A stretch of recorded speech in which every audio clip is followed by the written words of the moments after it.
नमस्कार, आप देख रहे हैं दैनिक साथी हरियाणा। साथियों, हरियाणा में नायब सैनी नेतृत्व वाली सरकार में परिवहन विभाग के मुखिया की जिम्मेदारी गब्बर नाम से मशहूर अनिल विज को दी गई है। उम्मीद जगी थी कि लंबे समय से ढर्रे पर चल रही सड़ी व्यवस्थाओं में सुधार होगा, लेकिन रेवाड़ी में हालात नहीं बदले। सालों से रेवाड़ी बस स्टैंड के बाहर चल रहा निजी बसों का समानांतर बस अड्डा अभी भी बेखौफ चल रहा है। आप तस्वीरों में देख सकते हैं किस तरह से बस स्टैंड के बाहर खड़ी प्राइवेट बस सवारियों को भर रही है। यह एक दिन का नजारा नहीं है, इस तरह की तस्वीर आए दिन देखने को मिलती है। परिवहन विभाग की माने तो जिस दिन बाहर खड़ी बसों पर अंकुश लगता है, रेवाड़ी रोडवेज की आय एक दिन में 1.5 लाख रुपए तक बढ़ जाती है। मतलब रोडवेज को बस स्टैंड के बाहर अवैध रूप से संचालित होने वाली बसों से महीने में करीब 45 लाख व एक साल में 5 करोड़ रुपए से अधिक का चूना लग जाता है। जानकारों की माने तो करीब 3 दर्जन से अधिक बसों का अवैध रूप से संचालन हो रहा है। रोडवेज के सूत्रों के मुताबिक इन बसों के पास परमिट तो होता है, लेकिन बस स्टैंड से 3 चक्कर का परमिट है तो बस स्टैंड के बाहर से ये 5 चक्कर लगा देते हैं। अब सवाल है कि रोडवेज अधिकारी इन पर कार्रवाई क्यों नहीं करते। अधिकारियों का क्या कहना है यह भी दिखाएंगे। पहले समझने की कोशिश करते हैं कि आखिर कार्रवाई होती क्यों नहीं है। ऐसा नहीं कि रोडवेज की ओर से इसको लेकर आवाज नहीं उठाई गई हो। रोडवेज कर्मचारी बस स्टैंड के बाहर अवैध रूप से संचालित होने वाली बसों को लेकर धरना प्रदर्शन तक कर चुके हैं। इसके अलावा ज्ञापन भी दे चुके हैं, लेकिन इक्का दुक्का कार्रवाई को छोड़कर हालात नहीं बदलते। रोडवेज अधिकारियों का यहाँ तक कहना है कि रेवाड़ी पुलिस के अलावा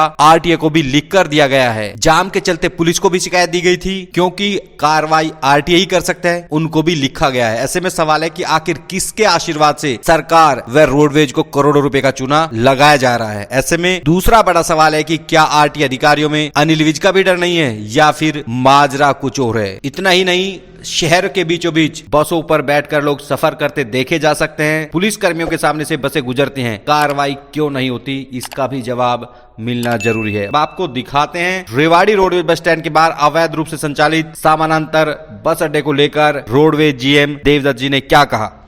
निर्देश ये भी आया था कि जो भी प्राइवेट बस हो या कैसे भी बस स्टैंड के अंदर से सवारी बैठाए। हाँ जी, बाहर से अपने रेवाड़ी की बात करें तो प्राइवेट बसें बाहर लगी रहती है, सवारी बाहर से बैठाती है, उससे जाम की स्थिति रहती है। हाँ जी, उसके बारे में मैंने आरटीए साहब को, क्योंकि प्राइवेट बसें हमारे अंडर नहीं आती हैं, हम कंपटीटर हो जाते हैं उनके, तो हमने आरटीए साहब को भी लिखा हुआ है और एसपी साहब को भी लिखा हुआ है कि बाहर ट्रैफिक भी, यातायात में भी दिक्कत आती है और वो बाहर से सवारियाँ दुर्घटना की आशंका बनी रहती है, तो उसके लिए भी लिखा हुआ है।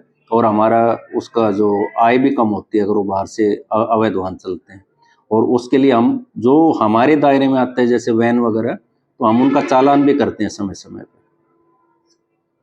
अमल क्यों नहीं करते? जब आप आदेश तो जारी कर देते हैं आरटीओ विभाग में, अमल क्यों नहीं करते आदेशों पे? देखो जी, ये तो समस्या बनी रहती है। देखो जी, ये तो उनका दायरा है, उस पर मैं कोई कमेंट नहीं कर पाऊंगा, लेकिन हम जब भी हमारे दायरे में हम चालान करते हैं तो चालान भी करते हैं जिन गाड़ियों के। आप देख रहे होंगे कल भी हमने कोई चालान किए 25 के आसपास बस अड्डे के बाहर आसपास।